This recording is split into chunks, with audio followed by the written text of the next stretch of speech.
Well, from that report, we had an interesting interview with one of the top bankers across the region.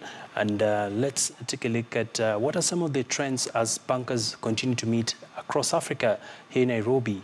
Here's more. Well, many thanks for joining us on the program. We'll be talking matters to do with financial inclusion. And it has been an interesting season where we've seen a lot of push from the corporates and also the international bodies just trying to advocate for better financial inclusion models for African countries. And we will be speaking to Evelyn Hunter, who is the CEO for Lafati Group, who is joining us from our City Center studios. And many thanks, Evelyn, for making time to speak to us. Of course, this conversation comes at a time where we've been having the Africa Retail Council. Perhaps just walk us through some of the key issues up for discussion at the council. Sure. Well, let me briefly tell you what the Retail Banking Council Africa is all about. It was formed to help retail banks across Africa to serve and empower ordinary people. So it's about bringing banks from Africa, from across Africa together to think about how they can share experiences, learn from each other, and support the development of retail banking within their own banks. So over the last 2 days, we've been thinking about how to bring real banking to real people. So really how to provide financial services access to every African in Africa.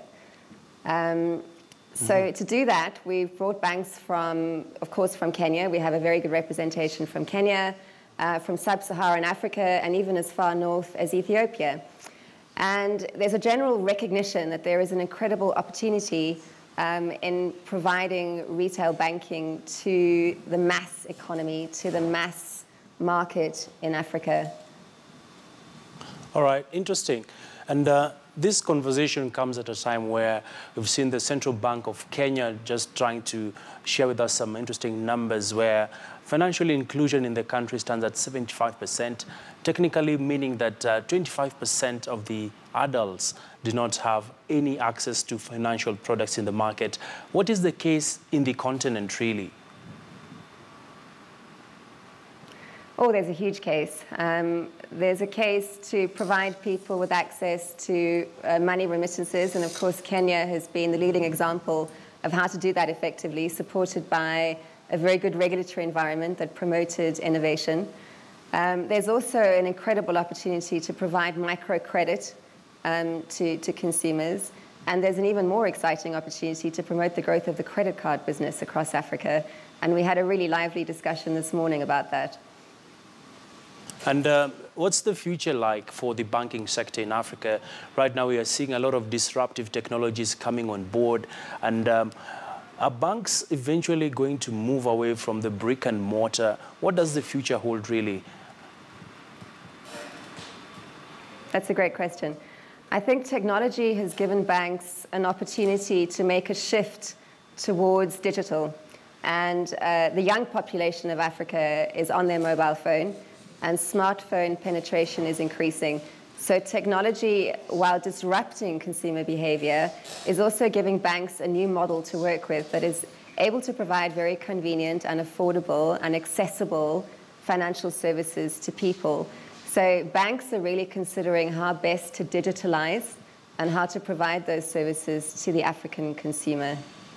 And just a follow-up to that, Evelyn, of course, as banks continue to become innovative, to be able to offer convenient products to the customers, there's the cost of technology as well, which has also seen a number of financial institutions consider mergers and even some being acquired by the bigger boys. What sort of approach should we anticipate in regard to consolidation of the banking sector at large? I think there's an opportunity for a round of consolidation in Kenya. But I think more importantly than that, the banks need to develop the skills and expertise to partner. So we're looking at a three-way partnership model, really.